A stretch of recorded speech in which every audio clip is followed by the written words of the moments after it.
Hey guys, it's Ed here, Lucky Hanger 13.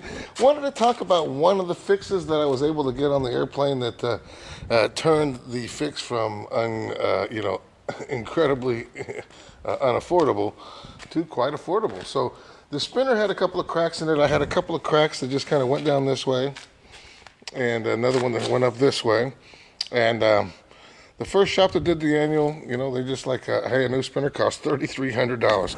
$3,300. By comparison, I think I had mentioned the Cessna 172. Spinner for a Cessna 172 is like $700. There's just a lot of them out there. They make them. They're in stock. So quite a bit of. So I was pretty disappointed. I did check into getting a used one, getting a salvaged one. There really aren't very many out there. And one of the fellows suggested that I send it to a welding shop, K&K Welding. I'll put a link to their website below.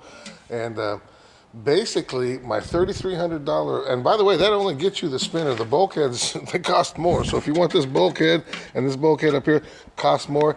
Now there is a spinner just like this for the Piper Super Cub.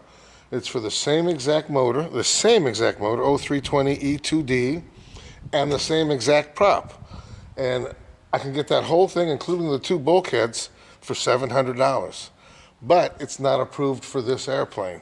And, so even though it's just about a perfect fit and finish a match, you can't, the FAA does not like to swap out parts because the original parts are unaffordable. They don't really care. Put the original stuff on there. When it becomes unaffordable, they'll consider other parts. So that's kind of where they're at with that. But anyways, I sent it off to those guys. They quoted me at about $250, and sure enough, I sent it off to those guys. It cost me $20 shipping. Got to them in a couple of days. They fixed it and sent it back within 2 days. I had the whole thing done in less than 7 days. It came back welded up with an approval return to service tag. So I did want to just talk about that's an awesome opportunity.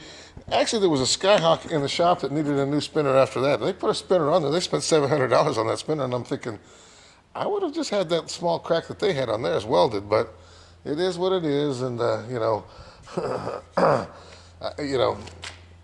cost me $300 for this one to get it fixed. So all in all, I probably would have spent $700 for a new one, when I was looking around.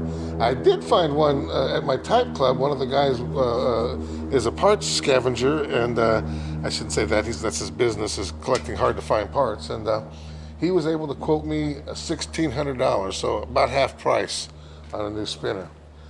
I didn't have to go that route, thank goodness. I was able to get this one repaired.